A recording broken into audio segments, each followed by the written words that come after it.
The Galactic Institute had studied thousands of species. They had collected data for millions of years. They had analyzed every civilization, every culture, every way of life. They had discovered a universal truth. Every species had a purpose. The Kritha existed to conquer. Their whole society was built around expansion, battle, and victory. They measured their success by the number of worlds they controlled. Purpose gave them meaning. Purpose gave them direction. Purpose gave them motivation. The Xylos existed to understand. Their whole society was built around knowledge, logic, and discovery. They measured their success by the questions they answered and the mysteries they solved. Purpose gave them meaning. Purpose gave them direction. Purpose gave them motivation. The Vel existed to preserve. Their whole society was built around memory, tradition, and longevity. They measured their success by how much of the past they could save. Purpose gave them meaning. Purpose gave them direction. Purpose gave them motivation. The Orathai existed to adapt. Their whole society was built around flexibility, change, and survival. They measured their success by how well they could adjust to new circumstances. Purpose gave them meaning. Purpose gave them direction. Purpose gave them motivation. Without purpose, the theory said, a species would wither and die. They would lose their way. They would lose their will. They would lose their reason to exist. That was the theory. That was the law. That was what everyone believed. Then they studied humans. The scientists at the Institute were the best in the galaxy. They had studied thousands of species. They had never been surprised. Until now, the human data made no sense. Humans did not fit any category. They did not exist to conquer. They had wars, yes, but they also had peace. They had empires, yes, but they also had rebellions. They had strength, yes, but they also had kindness. They did not exist to understand. They had science, yes, but they also had poetry. They had logic, yes, but they also had faith. They had knowledge, yes, but they also had mystery. They did not exist to preserve. They had history, yes, but they also had change. They had tradition, yes, but they also had revolution. They had memory, yes, but they also had forgetting. They did not exist to adapt. They had flexibility, yes, but they also had stubbornness. They had survival, yes, but they also had sacrifice. They had change, yes, but they also had stability. Humans had no single purpose. They had no driving mission. They did not exist to conquer or understand or preserve or adapt. They just lived. The scientists were confused. This was not possible. Every species had a purpose. That was the law. That was the theory. That was what the data showed. The humans must be hiding their purpose. Or they did not know it yet. Or the scientists had missed something. They decided to ask directly. They contacted a human. Her name was Elena. She was old. Her hair was white. Her hands were rough. She was a farmer. She grew food. She fed people. She was not a leader, not a philosopher, not a scientist. She was just a human. What is your purpose? The scientists asked. Elena thought for a moment. She looked at her garden. The flowers were blooming. The vegetables were growing. The sun was warm. I don't have one, she said. The scientists were shocked. That is impossible. Every species has a purpose. Without purpose, you would wither and die. You would lose your way. You would lose your will. You would lose your reason to exist. Elena shrugged. Maybe. But we are still here. We have been here for thousands of years. We have survived plagues and wars and disasters. We have lost everything and rebuilt. We have been knocked down and gotten up. We have been told we would not last. We have been told we were weak. We have been told we had no purpose. And yet, we are still here. The scientists were silent. They looked at the data. The humans had no purpose. But they were not withering. Not dying. Not losing their way. Why do you keep going? The scientists asked. What drives you? What motivates you? What makes you wake up every morning? Elena smiled. She picked a tomato from her garden. It was red. Ripe. Perfect. She held it out to the camera. This, she said. This tomato. I grew it from a seed. I watched it sprout. I watered it. I protected it from pests. I waited for it to ripen. Now it is ready. Someone will eat it. They will be nourished. They will be happy. That is enough. That is why I wake up. Not for a great purpose. Not for a grand mission. For a tomato. For a garden. For a meal shared with someone I love. The scientists did not understand. A tomato? That was not a purpose. That was not a grand mission. That was not a reason to exist. Then you will keep living, even without a purpose. Elena nodded. We will keep living. Not because we have a purpose. Because we have tomatoes. Because we have gardens. Because we have people we love. Because we have bread to bake and tea to drink and songs to sing. Because we have today. And tomorrow. And the day after. That is enough. That has always been enough. That will always be enough. The scientists ended the call. They looked at their data. Thousands of species. Millions of years of study. They had never encountered anything like this. A species that did not need a purpose. A species that just lived. A species that found meaning not in grand missions but in small things. Tomatoes. Gardens. Bread. Tea. Love. They did not understand. But they could not argue with the evidence. The humans were still here. They had survived everything the galaxy had thrown at them. They had not conquered. They had not understood. They had not preserved. They had not adapted. They had just lived. And living, the scientists were beginning to realize, might be the most powerful purpose of all. Not because it was grand. Because it was real. Because it was human. Because it was enough. And enough, they were learning, was everything. The scientists did not believe the humans. They had studied thousands of species. Every one had a purpose.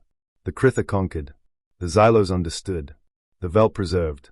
The Orathai adapted. Purpose was the engine of survival. Without purpose, a species withered and died. That was the law. That was the theory. That was what the data showed. The humans must be hiding their purpose. Or they did not know it yet. Or the scientists had missed something. Food. Water. Shelter. Hope. They would see what humans were made of. They would find their hidden purpose. The first test was hunger. The scientists cut off food supplies to a small human village. Surrender. They expected humans to turn on each other. To fight for scraps. To lose their humanity. The humans did not panic. They did not fight. They did not starve. They adapted. They survived. The scientists were confused. Why are you not fighting? They asked. A human woman looked at them. Her hair was white. Her hands were rough. Because fighting would waste energy, she said. We need energy to grow food. We are not fighting. We are living. The second test was thirst. The scientists cut off water. No rain. No rivers. No wells. They expected humans to die of dehydration. To beg for mercy. To surrender. The humans did not die. They collected dew from leaves. They dug new wells. They filtered water from the air. They shared what they had. They did not beg. They did not surrender. They survived. The scientists were more confused. How are you finding water? They asked. Elena looked at them. We are looking, she said. We are trying. We are not giving up. That is what we do. We keep looking. We keep trying. We keep living. The third test was shelter. The scientists destroyed their homes, burned their buildings, collapsed their walls. They expected humans to freeze, to give up, to die. The humans did not freeze.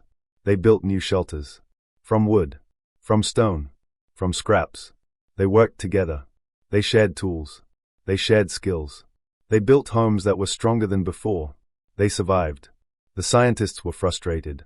Why do you keep rebuilding? They asked. Elena looked at them. Because we need shelter, she said. We are not going to live in ruins. We will build. We will rebuild. We will keep building. That is what we do. The fourth test was hope. The scientists took away hope. They sent messages of despair. You cannot win. You are wasting your time. You will die anyway. They expected humans to lose their will, to stop trying, to give up. The humans did not give up. They made their own hope. They sang songs. They told stories. They held each other. They planted flowers in the ruins. They painted murals on broken walls. They found reasons to live. Not grand reasons. Small reasons. A child's laugh. A warm meal. A sunset. A friend. The scientists were stunned. How do you still have hope? They asked. Elena looked at them. We make it, she said. Hope is not something you find. It is something you create. We create it every day. With every meal we share. With every seed we plant. With every song we sing. We do not wait for hope. We make it. The scientists took away more. They put humans in impossible situations. Deserts with no water. mountains with no air, ice with no warmth. They expected humans to break, to despair, to die. The humans did not break.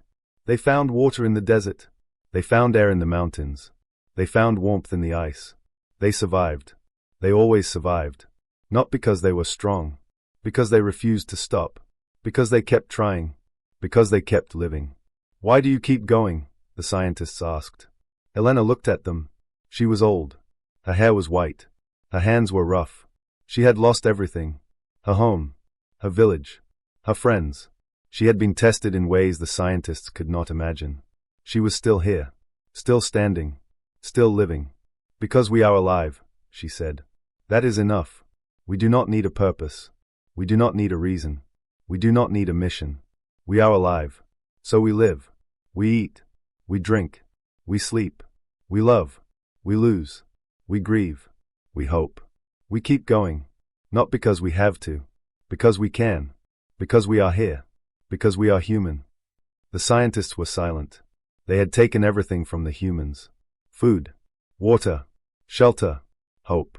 The humans had given nothing back. No purpose. No reason. No mission. Just life. Just living. Just being. They did not understand. But they could not argue with the evidence. The humans were still here. They had survived every test. They had not broken. They had not despaired. They had not died. They had just kept living. One scientist spoke. Her name was Lyra. She was young. She had grown up on the theory. Every species needs a purpose. That was the law. That was the truth. But the humans had broken the law. They had survived without purpose. They had thrived without reason. They had lived without mission. Maybe, Lyra said slowly, we have been wrong. Maybe purpose is not the engine of survival. Maybe something else is. Maybe living is enough. Maybe being alive is the purpose. Maybe we do not need a reason. Maybe we just need to be. The other scientists were shocked. They had never questioned the theory. The theory was truth. The theory was law. But the humans had survived. They had thrived. They had lived. Without purpose. Without reason. Without mission. Maybe, said another scientist, the humans are not broken. Maybe our theory is broken. Maybe we have been measuring the wrong thing. Maybe purpose is not the answer. Maybe life is the answer. Just life. Just living. Just being. The scientists ended the tests. They had learned something. Not about humans. About themselves. They had spent millions of years searching for purpose. They had conquered and understood and preserved and adapted. They had never just lived. They had never just been. They had never just sat in a garden and eaten a tomato and called it enough. Lyra did not understand. But she wanted to. She wanted to know what it felt like to live without purpose. To just be. To just live. To just plant seeds and share meals and love people and lose people and grieve and hope and keep going. Not because of a grand mission. Because of a tomato. Because of a garden. Because of a friend. She sat down next to Elena. She picked up a seed. She planted it. She did not know why. She just did it. She was alive. That was enough. For the first time in her life, that was enough. And it was everything. An empire decided to conquer Earth. They were called the Vorthan. They had a purpose. They expected a quick victory. Earth was small, primitive, weak. They expected humans to surrender, to beg, to break, to die. The humans did not surrender. The Vorthan attacked. Their ships filled the sky. Their bombs fell on cities. They destroyed everything in their path. They expected humans to run, to hide, to give up. The humans did not run. They rebuilt. They cleared the rubble. They buried their dead. They built new homes. They kept living. The Vorthan were confused. Why are you not surrendering? They asked. Her city was in ruins. Her neighbors were dead. Her heart was broken. But she was still standing. Because we are alive, she said. And while we are alive, we will not surrender. We will rebuild. We will keep living. That is what we do. The Vorthan killed more. They destroyed more. They took more. They expected humans to break, to despair, to give up. The humans did not break. They adapted. They found new ways to survive. They grew food in bomb craters. They built shelters in underground tunnels. They communicated through hidden networks. They kept living. The Vorthan were frustrated. Why do you keep fighting? They asked. A human soldier looked at them. His name was Kale. He was young. His eyes were tired. His uniform was torn. He had lost friends. He had lost family. He had lost everything. But he was still fighting. Because giving up is not an option, he said. We do not fight because we want to win. We want our grandchildren to live. We want our species to live. That is why we keep fighting. Not for victory. For life. The Vorthen did not understand. They fought for conquest. For power. For purpose. Humans fought for something else. Something the Vorthen could not measure. Life. Just life. Living. Just living. The war lasted years. The Vorthen destroyed city after city. The humans rebuilt. The Vorthen killed soldier after soldier. The humans trained more. The Vorthen took resource after resource. The humans found new ones. The Vorthen grew tired. The humans did not. The Vorthen commander was named General Vex. Efficient. But he could not defeat the humans. He could not understand them. Why do you not give up? He asked. He was standing in the ruins of a human city. The buildings were rubble. The streets were empty. The only sound was the wind. And a song. A human song. Someone was singing. Someone was still alive. Someone was still living. A human emerged from the rubble. His face was bloody. But he was singing. A soft song. A sad song. A hopeful song. General Vex stared. Why are you singing? Your city is destroyed. Your people are dead. Your cause is lost. Why are you singing? Kale stopped singing. He looked at the general. His eyes were tired. But they were not defeated. Because I am alive, he said. And while I am alive, I will sing. I will sing for the dead. We sing when we are happy. We sing when we are sad. We sing when we have nothing left. We sing because we are alive. And being alive is enough. General Vex did not understand.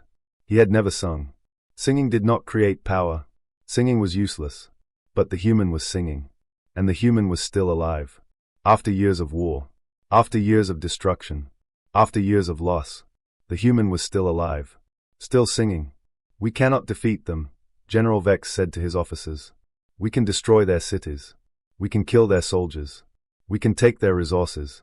But we cannot defeat them. Because they do not fight for a purpose. And life cannot be defeated. Life just keeps living. No matter what we do. No matter how much we destroy. No matter how many we kill. Life keeps living. His officers were silent.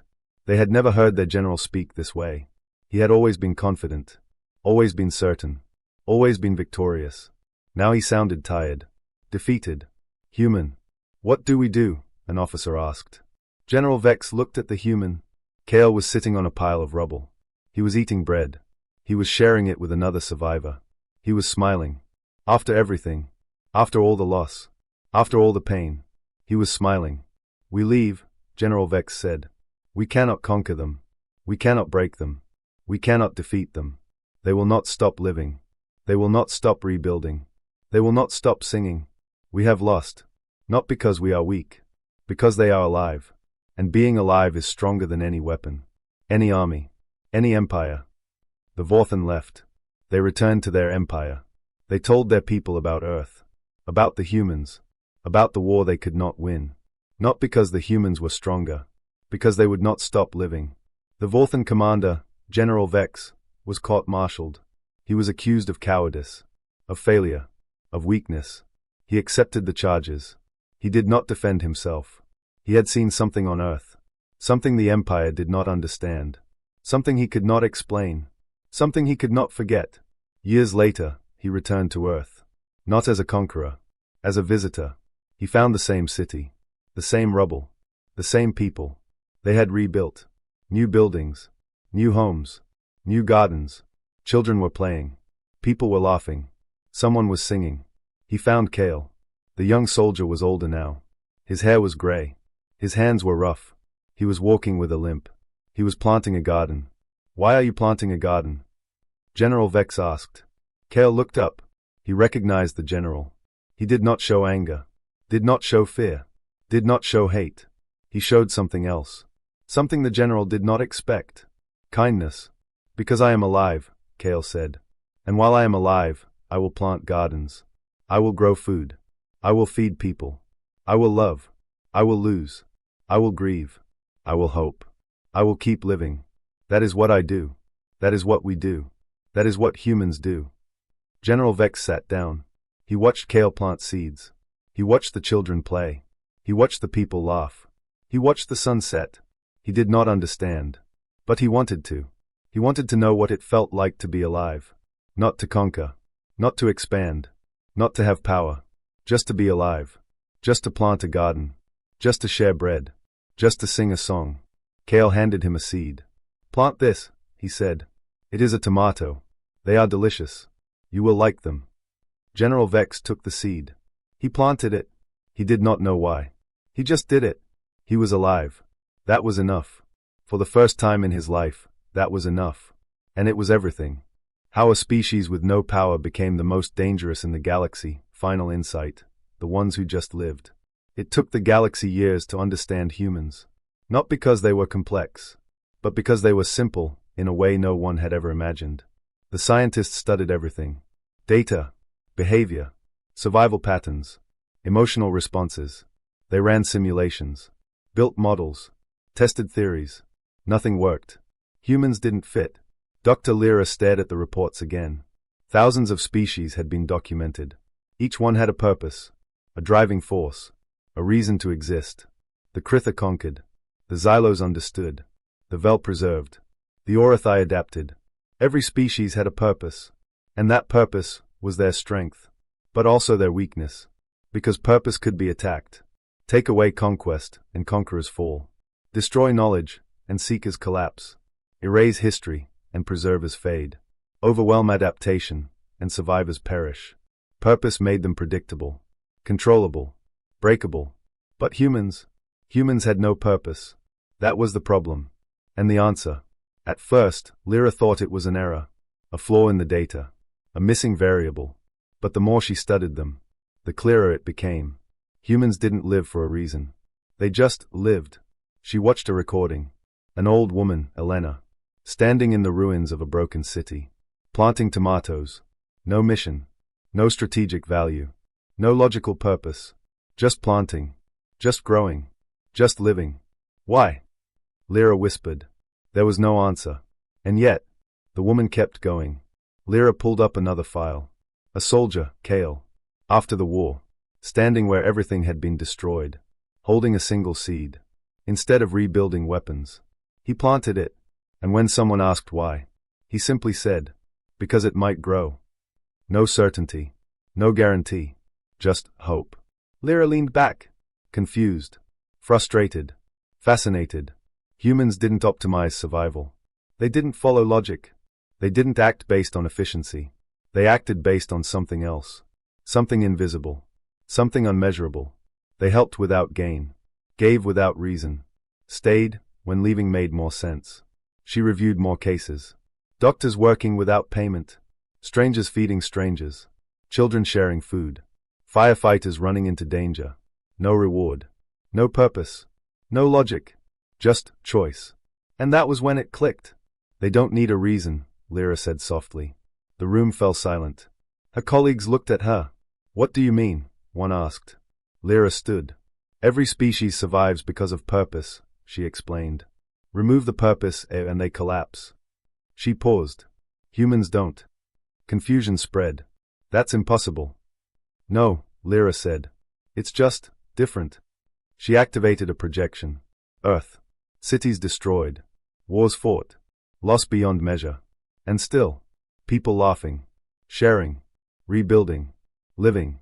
You can take everything from them, Lyra continued. Their homes. Their resources. Their systems. She looked at the others. They will still live. How? Someone asked. Lyra smiled faintly. Because living is enough for them. The room went quiet. That makes no sense, another scientist said. It doesn't need to, Lyra replied. She brought up one final recording. Elena again, sitting at a table, bread in her hands, a child beside her, both smiling. No strategy, no plan, no purpose, just being. What is her objective? The lead scientist asked. Lyra shook her head. She doesn't have one. Then why continue? Lyra looked at the image, at the bread, at the smile, at the quiet moment that meant everything. Because she can. Silence. Heavy. Unavoidable. The lead scientist leaned back slowly. That means, Lyra nodded. Yes. There's nothing to attack. No. Nothing to destroy. No. Nothing to break. No. Lyra met his eyes. They just keep going. And that was terrifying. Not because it was violent. Not because it was powerful. But because it was unstoppable. Empires fall when their purpose fails. Humans don't. Because they don't rely on one. They adapt without needing to. They rebuild without being told. They continue, even when there is no reason left. Not because they must. Because they choose to. And that choice changes everything. Lyra finalized her report. It was the shortest one she had ever written. Humans have no defined purpose. That is why they cannot be stopped. There is nothing to destroy. They will continue, as long as they are alive. The Institute rejected it at first. It challenged everything. Every theory. Every belief. Every model. But they couldn't deny the evidence. Humans were still there. Still living. Still laughing. Still sharing bread under broken skies.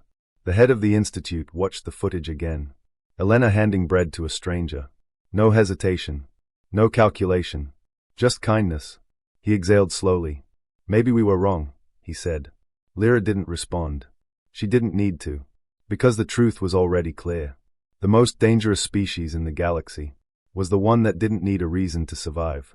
The one that didn't break when purpose disappeared. The one that simply chose to live. And once you understand that, you understand everything. Oh, you realize you never truly understood life at all. The galaxy changed. It did not happen overnight. It took years, decades, centuries. But it happened. Species that had once fought for purposes began to question. Did they need a purpose? Could they just live? The old ways had brought power and conquest and knowledge. But they had also brought loneliness, emptiness, exhaustion. The Krithas stopped conquering. They had conquered for millions of years. But after learning about humans, they began to question. What if they stopped conquering? What if they just lived? They tried. It was hard. They did not know how to live without a purpose. They built gardens instead of armies. They built schools instead of barracks. They built hospitals instead of fortresses. They made mistakes. Many mistakes. But they kept trying. They kept living. And slowly, they learned. Living was not about conquering. It was about being. Being with each other. Being with their children.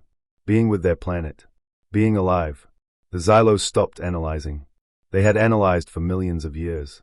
They had measured everything. Categorized everything. Understood everything. They had never asked themselves why. Because understanding was their purpose. But after learning about humans, they began to question. What if they stopped analyzing? What if they just experienced? They listened to music without taking notes. They watched sunsets without measuring the light. They held hands without studying the sensation. They made mistakes. Experiencing was not about understanding. It was about feeling. Feeling joy. Feeling sadness. Feeling love. Feeling alive. The Vel stopped preserving. They had preserved for millions of years. They had saved everything. Forgotten nothing. Kept the past alive. But after learning about humans, they began to question. What if they stopped preserving? What if they just grew? They planted new gardens instead of preserving old ones. And slowly, they learned. Growing was not about keeping the past. It was about creating the future. Creating new memories. New relationships. New life.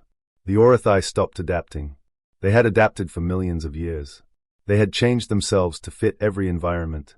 But after learning about humans, they began to question. What if they stopped adapting? What if they just were? They stayed in one place instead of moving. They kept one form instead of changing. They loved one person instead of moving on. But they kept trying. They kept living. And slowly, they learned. Being was not about adapting to the world. It was about letting the world adapt to you. Being present. Being still. Being yourself. The galaxy did not become perfect. There were still conflicts. Still misunderstandings. Still pain. But something had changed. Something important. Species that had once fought for purposes now asked different questions. Not what is my purpose, but am I alive? Not what should I do, but how should I be? Not what is my mission, but what brings me joy. The final scene takes place on Earth. In a small garden. Elena's garden. She is old now. Very old. Her hair is white as snow. Her hands are rough as bark. Her eyes are bright as stars. She is sitting in a wooden chair, drinking tea, watching the flowers grow. She is not trying to conquer, not trying to understand, not trying to preserve, not trying to adapt. She is just sitting, just drinking, just watching, just being, just living. An alien sits beside her. His name is Vex. He was once a commander. He once led an invasion. He once had a purpose. Conquest. Expansion. Power. Now he has no purpose. He is just sitting, just drinking, just watching, just being, just living. What is your purpose? He asks. He has asked this question many times. He has never understood the answer. But he keeps asking. He wants to understand. Elena smiles. She sets down her cup. She looks at the flowers. The bees are buzzing. The birds are singing. The sun is warm. I don't have one, she says. I just live. And that is enough. That has always been enough. That will always be enough. Vex is silent. He looks at the garden. The flowers Elena planted years ago are still blooming. The tomatoes are ripe. The bread is fresh. The tea is warm. Everything is enough. Nothing is missing. But how do you know what to do? He asks. Without a purpose, how do you decide? How do you choose? How do you know if you are doing the right thing? Elena thinks for a moment. She picks a tomato. It is red. Ripe. Perfect. She holds it out to Vex. I do not know, she says. I do not need to know. I plant seeds. I water them. I wait. Some grow. Some do not. I learn. I try again. I share what I have. I help who I can. I love who I can. I lose who I lose. I grieve. I hope. I keep living. That is all. That is everything. Vex takes the tomato. He eats. It is good. Very good. Better than anything he has eaten in centuries. Not because of the taste. Because of the meaning. Because it was grown with love. Shared with kindness. Eaten in peace. I think I understand, he says. He does not fully understand. But he understands enough. He understands that he does not need a purpose. He just needs to live. To plant seeds. To share bread. To drink tea. To love. To lose. To grieve. To hope. To keep living. That is enough. That has always been enough. That will always be enough. He sits in the garden. He drinks tea. He watches the flowers grow. He is not conquering. Not understanding. Not preserving. Not adapting. He is just being. Just living. And for the first time in his life, that is enough. It is more than enough. It is everything. The sun sets. The stars come out. The galaxy turns. Species that once fought for purposes now sit in gardens. Drink tea. Share bread. Watch flowers grow. They are not perfect. They are human. Not in body. In heart. And that, they have learned, is the only thing that matters. The only thing that is real. The only thing that lasts. Not purpose. Not conquest. Not understanding. Not preservation. Not adaptation. Just life. Just living. Just being. Just enough. Always enough. Everything enough. And that, the galaxy finally understands, is the greatest purpose of all. Not to have a purpose. To have life. To have each other. To have today. To have hope. To have love. To have enough. To be enough. To be human. To be alive. To be. Just be. And that is everything. That has always been everything. That will always be everything. The end. The beginning. The always. The enough. The human. The life. The love. The everything.